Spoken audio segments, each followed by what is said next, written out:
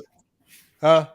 That'd be nice, man. We gotta reminisce, man, because man, you really think about it. We had some. I'm talking about some crazy summers, man. Just summers, semesters, everything, man. If you really think back on it, yeah, that was crazy, man. For facts.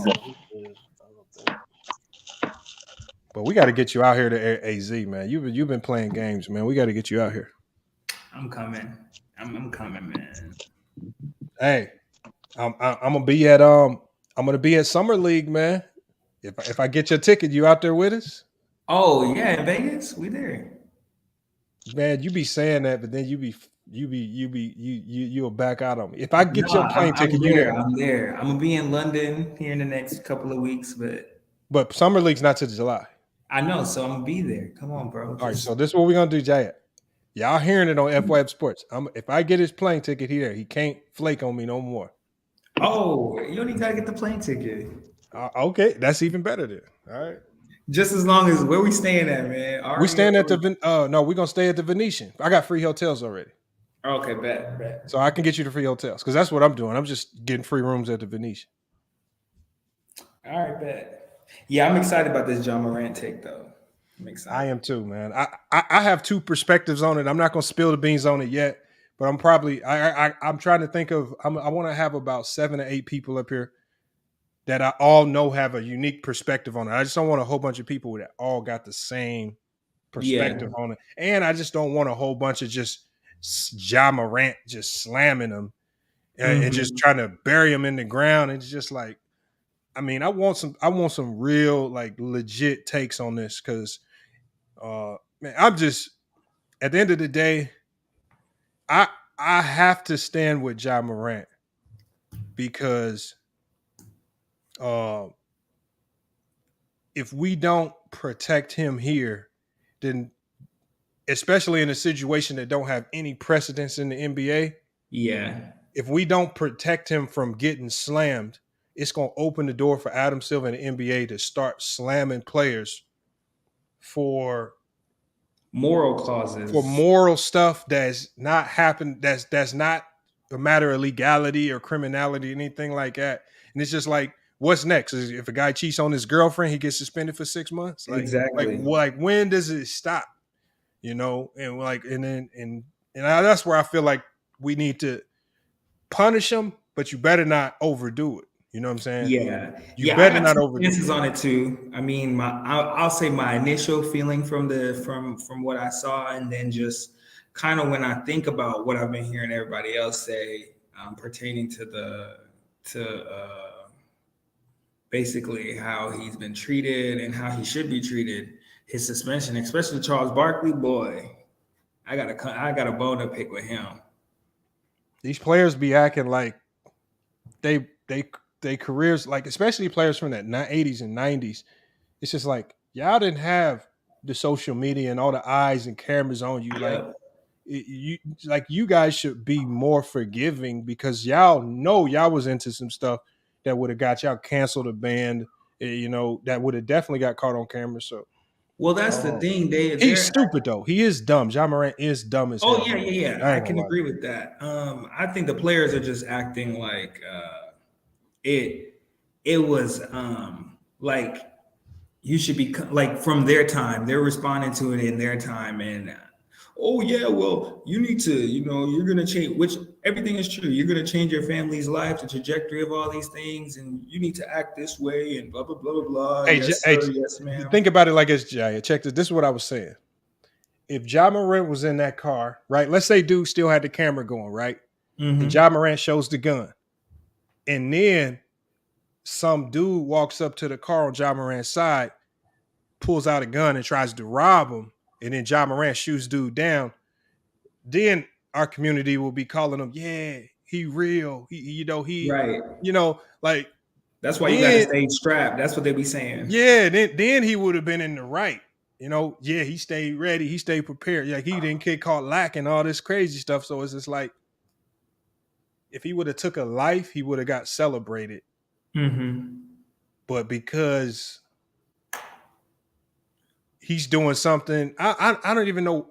I mean, I understand the backlash, like playing with guns and all that stuff is not very responsible. But I mean, Lamont, let's really keep it real. I think the biggest thing what my stance is gonna be is that, which JJ was kind of going into it, but he gave kind of the white man perspective on it, which nothing to hate on it, but he just didn't go as in depth. I shouldn't say that. They're just trying to make him the face of gun violence. They're trying to make him the face of literally rap music, NBA YoungBoy, they're trying to make him the epitome of what is going on in today's America. And he hasn't done anything to be the face of that outside of be a young teenager. I mean, young adult, a young 21-year-old, 23-year-old, and but trying to figure out how to deal with all that money. But I think a lot of people think JJ was trying to defend Ja Morant. And I just think JJ was trying to defend Ja Morant from the player's perspective. Because I think all of the players should be saying what JJ Redick said. Just to protect you as a player from the NBA turning into the NFL type of system where you have a commissioner that could just go willy-nilly on players and can't nobody say or do nothing about it. Yeah. Right. And so I think all NBA players should need to stand behind Ja Morant from the stance that you cannot let the NBA or you cannot let the media dictate what his punishment is. Because once you do that, once you open that door, you can't reverse it. Once you give Adam Silver the power to start suspending guys for an entire season for matters like this, you've now opened the door. And this case sets the precedence. Yeah, that's why I think JJ did a good job on saying it was 8 games, he basically did the same thing. People are saying half a game, full game suspension, just because you had Molly Karam talking about the what ifs in this situation about, what if he had, but he didn't.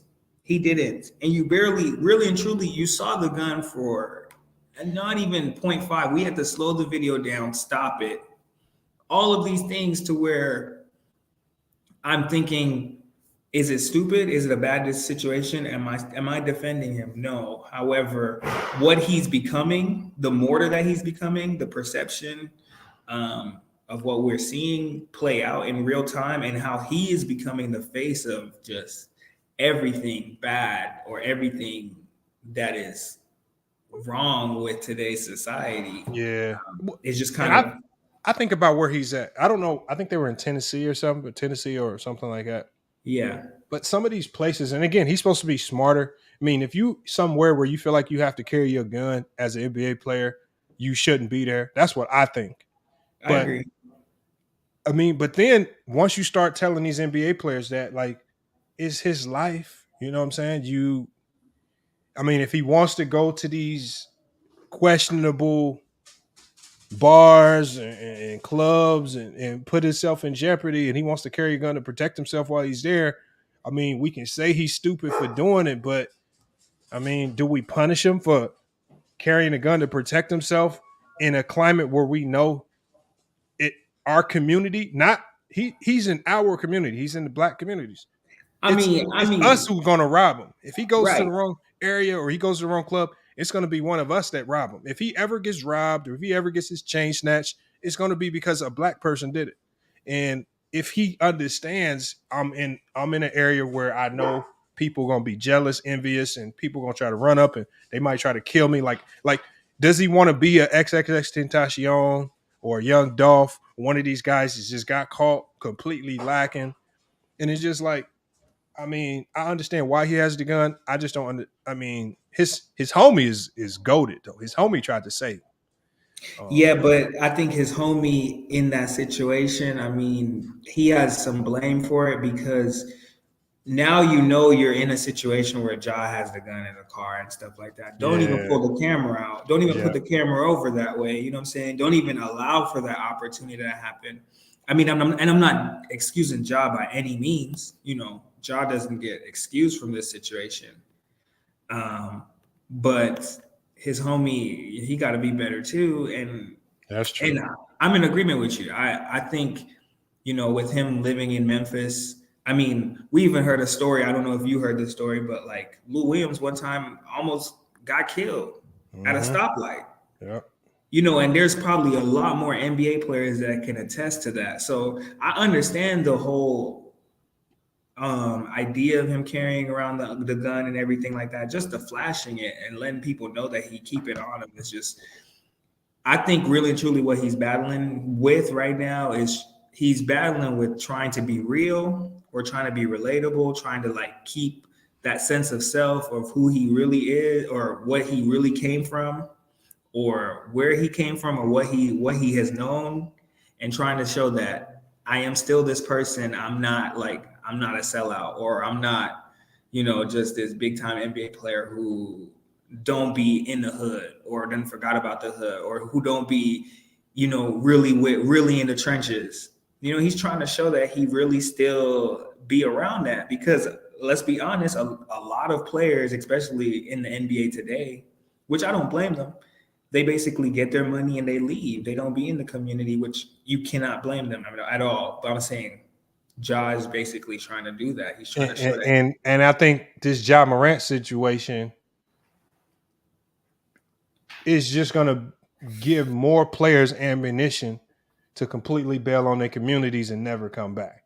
Oh yeah, because they're going to be like, if I do go back to my community, and let's say I'm going, if I know I'm going into a questionable area, and I don't want to pay $50,000-$60,000 because I got to bring a team of armed security with me and look like a fool in my own neighborhood, which is embarrassing, and I just want to carry my own gun. Why am I going to go back if somebody sees the gun on my hip, takes a picture, puts it on social media, and now I'm facing a 6-month suspension just because I'm carrying a gun and it got caught on somebody's camera. So, I mean, you can't have both. You can't. I feel like our community can't have both. I think not only are you playing into something where players, we won't see them giving back or coming back to the community and stuff like that. You're also going to see it's giving the NBA a right on what type of players they're going to select. These are now questions where if they fit the narrative of looking like Ja Morant, or they even have a whiff of smelling like Ja Morant, now they're going to stray far away from it. I mean, they did that with Allen Iverson. They've done that, you know what I'm saying?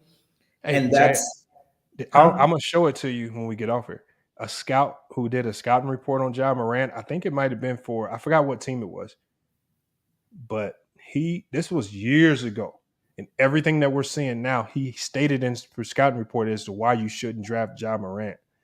And man, that was like, it's crazy how much digging and investigation some of these teams do to predict some of these things. And this is one scout actually predicted all of this years ago before. Really? Yeah, I'm talking about, if you read it, it seems like he had a time machine. It's He crazy how probably, accurate he was. he probably because of course he was a consensus number 1 or number 2 player in that draft. So he had to find something bad, and he was like, if I can tell you the flaws on him, it's definitely going to be this. Damn, Which you saw. I think Memphis was a great place for him, but it also hindered him. It also exploited a lot of his weaknesses, and he just got a lot of growing up to do, man. I think I think the problem is Memphis in and of themselves. Like, it's your responsibility to make sure you have vets on that team that could be the leaders of that team. Yes. And the one thing everybody's been saying with this Memphis team is they have no vets. They have no leaders. They don't have anybody that can show you the NBA ropes, what to do, what not to do, how to carry yourself, what clubs to go to, what clubs not to go to, who to call if you go into a club so you don't have to carry a gun on your way in. And I think obviously his dad is supposed to be doing some of these things. But I think the team has a little bit of responsibility too to groom these players, because this is a complete change of lifestyle. Like, when you get that much money, like, there's a lot of things. Like, if me and you hit the lottery tomorrow and we have $100 million in the bank, our lives, the way we carry ourselves, are going to be completely different. We can't just walk into the mall and go shopping with $5,000 in our pocket. Like, and people know that we had this type of money. Like, we have to, and things that we normally could do, we can no longer do. And I think somebody should have put Ja on the game. You ain't normal no more. I think he wants to be normal, but he can't be normal. Yeah, I agree. So, but look, I'm gonna let you go, Jayed. I gotta shut this one down. I'm gonna hit you up when we get off here. But we gotta have you on more. This was one of the better panels. Let me fix my camera real quick. Yeah, I really enjoyed it. I got more time now that classes are done, so I'll definitely be on. All right, man. Well, like I said, I'll be in touch with you. Let me go ahead and drop you down while I end it. But y'all, look, man, it's FYF Sports, man. Salute to y'all being here, man. I saw a lot of new names in the chat, man. Right? Bobby Allen, new name, right? Q, Cindy, I think I might have seen you before. Mr. Beam King, salute, man. I haven't seen your name in here before, man. It's like I say, a salute. There's just a lot of new names, a lot of new people in here. So make sure, man, as y'all get here, man, y'all subscribe. Y'all turn on them notifications for when we go live or when we drop uploads, when we drop community posts. As you can see, man, we potentially have some basketball events with Players' Choice going on. I mean, it's a lot of stuff in the works right now for this channel, man. So we right now is just about staying connected so we don't have to leave this platform, and move on to other greener pastures. I definitely want to stay here where it all started. So that all starts by you guys supporting, by, obviously watching, man. I mean, just looking at the numbers here, man, over 6,000 people been through this video so far, man. So, I mean, that's unbelievable. And the one thing I appreciate, I'm looking at the watch time. And this panel of people that came on, good basketball talk, when I'm looking at the watch time is about 45 minutes a person, man. That's really crazy right there. So that just tells us we're doing something right. So I definitely appreciate you guys being here, supporting the channel. And then salute to everybody that hit the Cash App today. I think I gave you guys shout outs already. We got new merch. I was dropping that link in. I'm actually going to have a promo running on the channel. We got all new merch for the channel. So all you got to do is go to that shop tab on the channel. You can check out the new merch. If you see anything you like, just click that link, go straight to our website. And right at the top of our website, there's a coupon code for 20% off anything in the store. So make sure you go to that store. You get all your gear, man. Get your 20% discount, man. And then we got Sturdy's 31, the pair of shoes. Sturdy, I'm going to be shipping those shoes out tomorrow morning. You won those Gilbert Arena shoes. So we're going to be doing we're probably in the next stream, we might be doing some gift card giveaways. So I might be getting some gift cards again. And we're going to do a live gift card giveaway for the trivia. I love doing that during the stream as well. That actually was a pretty good idea. for one of the subscribers as well. But it's FYF Sports, man. Another great podcast episode. We're going to be back with more sports and news. Until then, it's FYF Sports, and we out.